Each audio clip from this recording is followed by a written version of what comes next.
Hello everyone, how are you today? I hope this video is finding you well and doing great. I am coming on here and I'm just gonna give you guys a little update. We are working really hard. We're doing what we feel like God has put in front of us to do.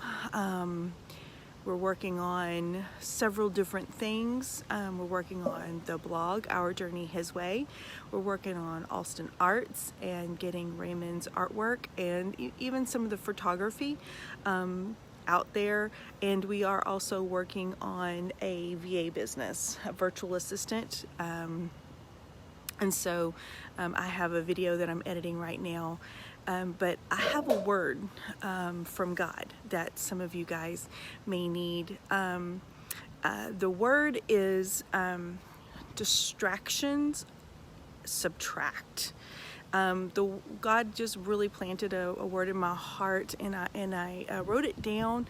And the scripture that it's based off of is for those who over and over in the Gospels, Jesus says, those of you who have ears to hear and eyes to see.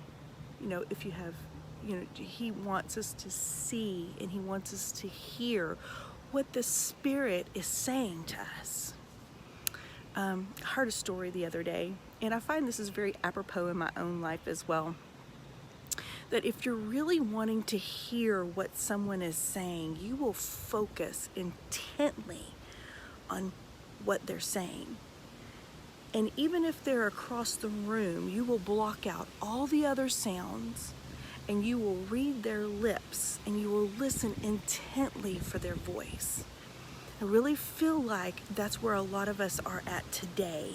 The enemy is trying to send distractions of fear, of offense, of discouragement, disappointment. He's trying to send financial distractions, whether it's a lack of finances or whether we have walked into some finances that we weren't expecting, and it was a blessing of God, but the enemy is trying to use it to distract us from the voice of God. And I wanted to encourage you guys today that if you have ears to hear what the Spirit is saying to you and eyes to see how the Spirit is moving you, then engage in those things. Don't get so...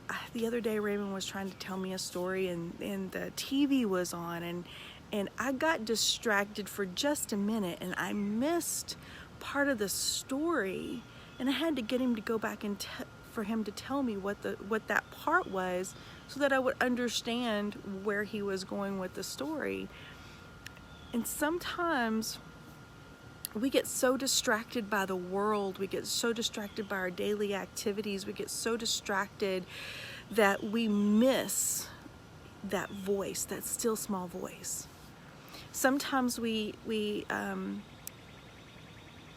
get so distracted that our eyes are focused on what's coming down the road, or our eyes are focused on what someone else is doing, or our ears are focused on what they think that we should be doing, that we don't hear the Lord, or we don't see the path that is in front of us, or we don't see that person that's hurting, that really needs a word from the Lord, and the Spirit is going, I want you to speak to them. I want us to be I want to encourage you today. Be very focused on the presence of God. Don't allow fear to distract you. Don't allow discouragement to distract you. Don't allow lack to distract you. Don't allow anger to distract you. What is the voice of the Lord? What does it sound like? And what is He saying to you today? I hope you're blessed above and beyond what you, according to Scripture, what you can even imagine or think. And I pray that as God speaks to you clearly, that you have ears to hear and as He lays out the path in front of you, that you would have eyes to see. Have a great day. Bye-bye.